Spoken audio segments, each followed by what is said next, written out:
I'm talking with Amber Case, who's a visitor from the US, who gave us a keynote address this morning entitled "The Future Is Now, Ambient Location." Amber, welcome to Australia, and can you start by just telling us a little bit about your work, what you have done, what you are currently working on, and where you see your work going in the future? Sure. I'm a researcher studying wearable technology and the future of interaction with devices. More recently, I started a company that does low-power GPS for mobile phones, and that was bought by Esri about a year ago. And what I'm really interested in doing is just testing all the different wearables, seeing where it can go, trying to build better systems. Right now we have kind of an issue where there's lots of different data types out there. There's not a really good way to subscribe to them. There's not a good way to correlate them, and I really just want to bring some awareness about that and a number of different issues out there. Okay, you use the term ambient location in the title of your keynote address. Could you give us a brief definition of what you mean by ambient location? Sure. Ambient location is simply having location occurring in the background on a device where you're using it in some sort of way. You could have rough location, say where somebody is at 3 or 4 blocks, or their precise location, and then giving them something based on that. So if that's hey, this bridge is going to be closed tomorrow, or hey, there's something interesting nearby, that's really what it is.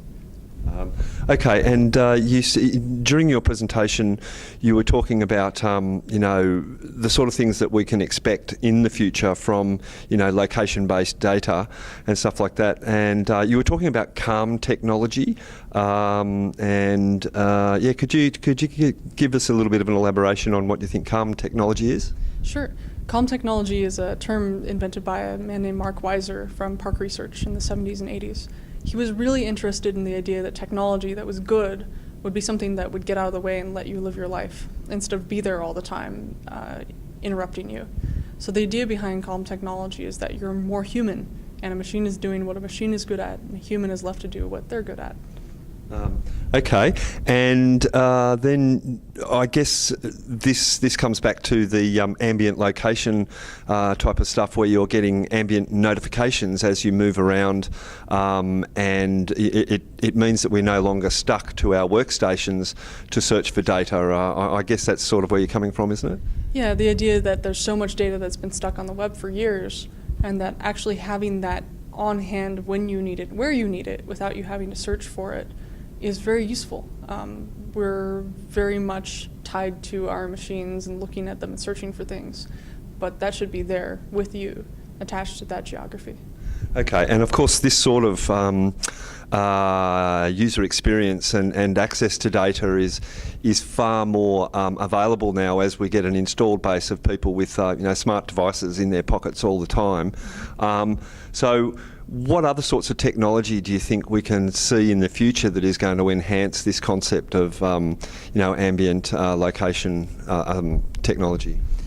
Well, there are a number of different wearables that are coming out that are projects on Kickstarter, and I'm actually very interested in those projects, like the Pebble, things like that, where the data source can go into a new variety of devices. For instance, the Pebble is a very nice, calm wristwatch technology where you get information texted to you through it, there's notifications, but you choose whether to look at those or not. It's not that it's always getting texted to you in your eye.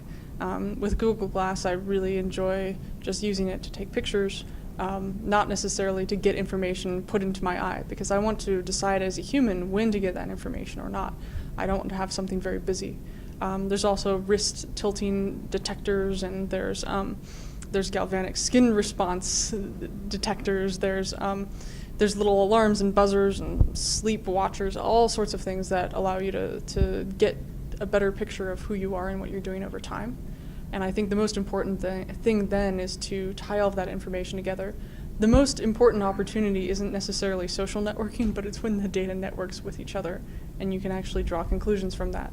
Like things like the water table, and if that's at a critical point, like I want to be notified, or if there's a water main break and somebody needs to be deployed to fix it, it would be useful to know people's location to deploy people to it that are in the area.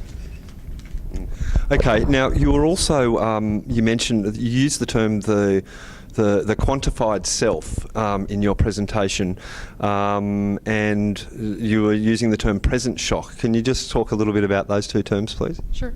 The idea of quantified self, you could also call it big mother technology.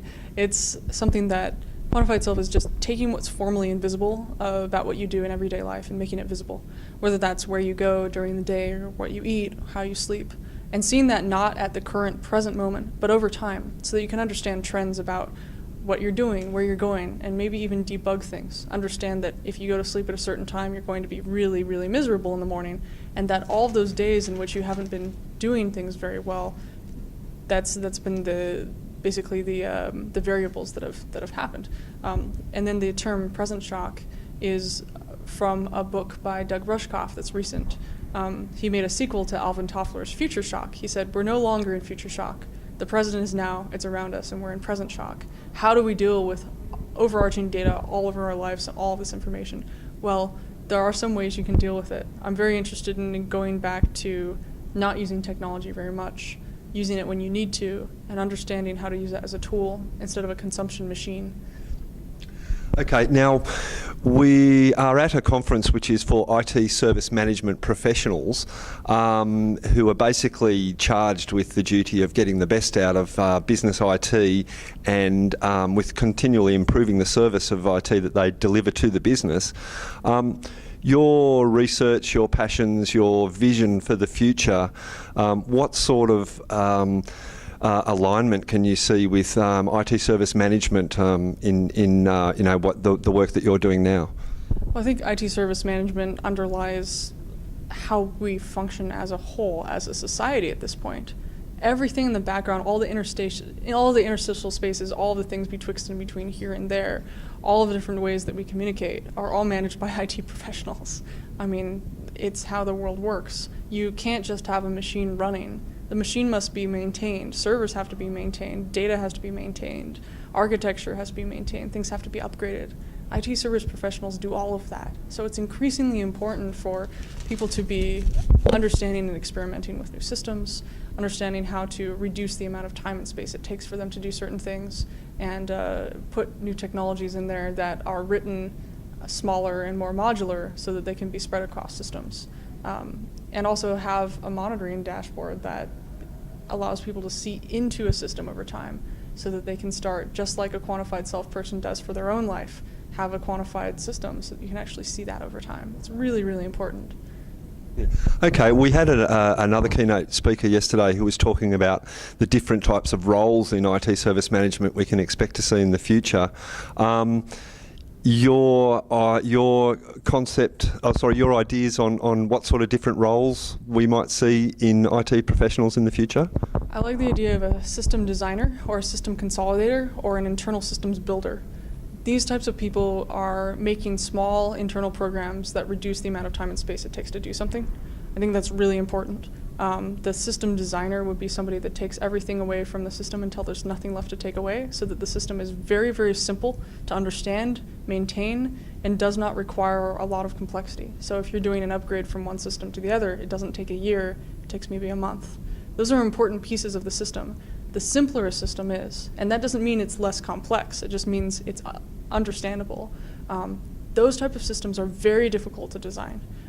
A lot of people in IT end up in these holes where they're maintaining old systems or they're doing an activity again and again, and those can be prevented by a system designer or somebody to come in and say, I'm stepping outside of the organization to see what people do on a day-to-day basis, and I'm going to make systems that automate these certain things so that everybody who currently works on the system can do things above and beyond the call of duty that are creative and interesting versus just maintaining all of the time. I think a lot of people get caught in that maintenance trap or get caught in a trap where they can't use their creativity on the system and can't do new things, and that slows down the organization as a whole if the IT is not working like it should. Okay, look, thanks very much for your time. Just in closing, you're wearing the Google Glass. Will there come a day where we don't get caught out just and staring at the technology and actually it becomes ubiquitous? And do you think this is a technology that will be the next smartphone? I don't know. I mean, really, it's just a layer on top of the smartphone. It's a way to read it. There are many different ways to read your smartphone data. Some of the smartwatches do a really good job. Google Glass does a good job. The thing is, when mobile phones came out, they looked ridiculous and business people use them, and right now Google Glass looks just as ridiculous.